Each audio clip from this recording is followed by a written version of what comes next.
everyone, welcome back to the channel. This is Trapti Parekh, legal intern at Laxis and Company from JNR and Vyas University, Jodhpur.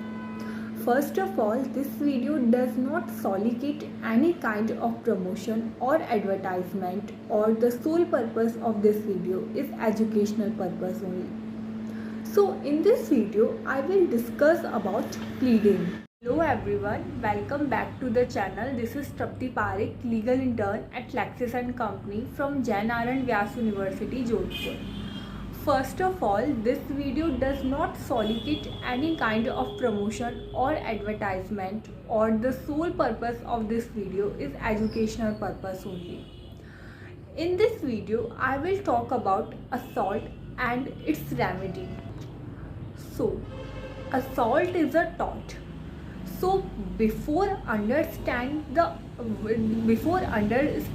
assault, first we know that what is tort. The word tort has been derived from the Latin word tortum, which means twist. The law of tort consists of wrongful act whereby the wrongdoer violates some legal rights vested in the other person. The law imposes a duty in respect to the legal right vested in the members of the society, and the person making the breach of that duty is said to have done the wrongful act. Violation may be due to the intentional act, breach of duty, or violation of law. Now, what is tort? What is assault? Assault is a tort, an act of defendant which causes to plaintiff reasonable apprehension of infliction of the battery on him by the defendant. In simple word, we can say that when a person by his act create a apprehension in the mind of the another person that he hit the another person, or that he creates the battery, that he committed the battery against the plaintiff or the another person, the wrong of assault is completed. The wrong consists of an attempt to do harm rather than the harm being caused. In assault, charges must include conduct that is offensive or causes another person to the fear of their safety. Now there is some elements of assault. The first element is an act or conduct intended to create. It means to prove a criminal attack. The defendant's behavior must be motivated to create a situation of fear or danger in the victim's mind. Accidents do not include the allegation of assault. The second element is a reasonable apprehension, which means the victim must reasonably believe that the defendant's conduct will harm or humiliate him. The victim must understand the defendant potentially harmful or offensive act. The third element is of the imminent harm. The victim fears must be direct response to a threat that is imminent. For example, a defendant said to a plaintiff that I will beat you tomorrow. This statement and this act will not result in assault charges. There must be some kind of physical threat to the victim in the law. By the words generally do not constitute an attack. Now, all the elements of the assault must be present, and the evidence must be supported with evidence if found guilty for the attack.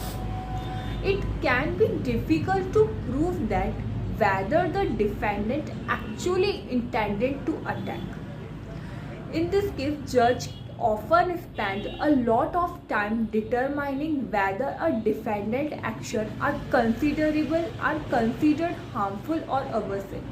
In determining this, the court will consider what an average person may perceive as a harmful or aggression.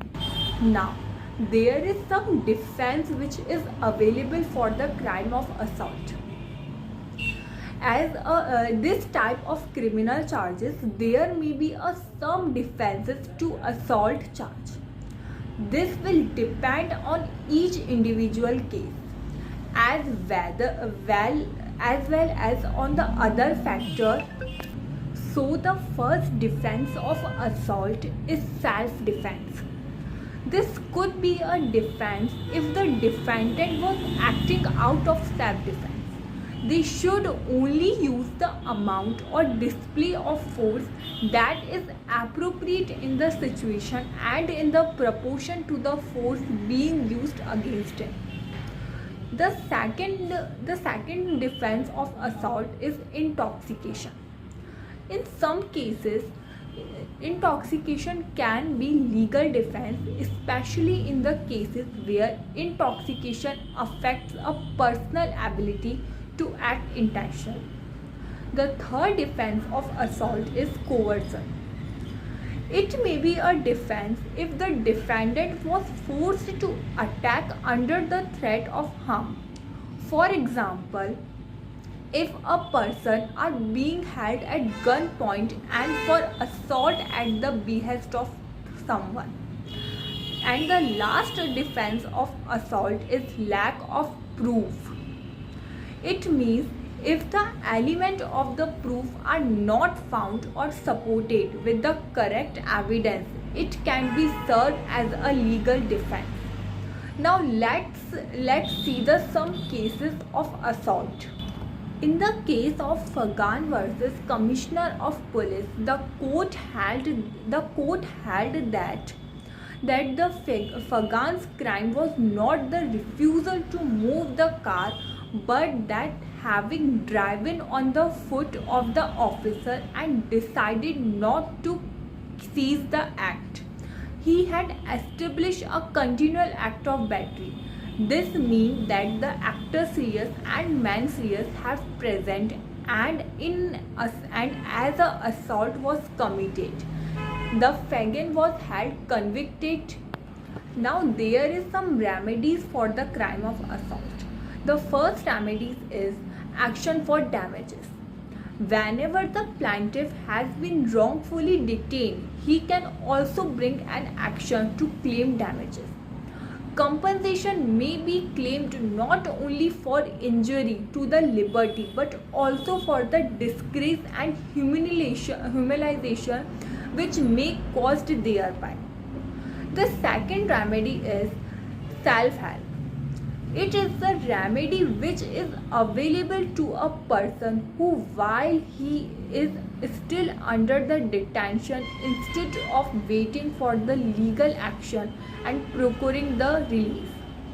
The third and last remedy is habeas corpus. It is the speedy remedy for procuring the release of a person who is wrongfully detained. Such a writ may be issued either by the Supreme Court under Article 32 or by the High Court under Article 226 of the Constitution of India. By this writ, person is required to produce the detained person before the court and justify the detention. So, in this video, I will discuss the assault and the elements, their defenses and the remedies of assault. I hope you like my video. Please like, subscribe and comment. Thank you for watching.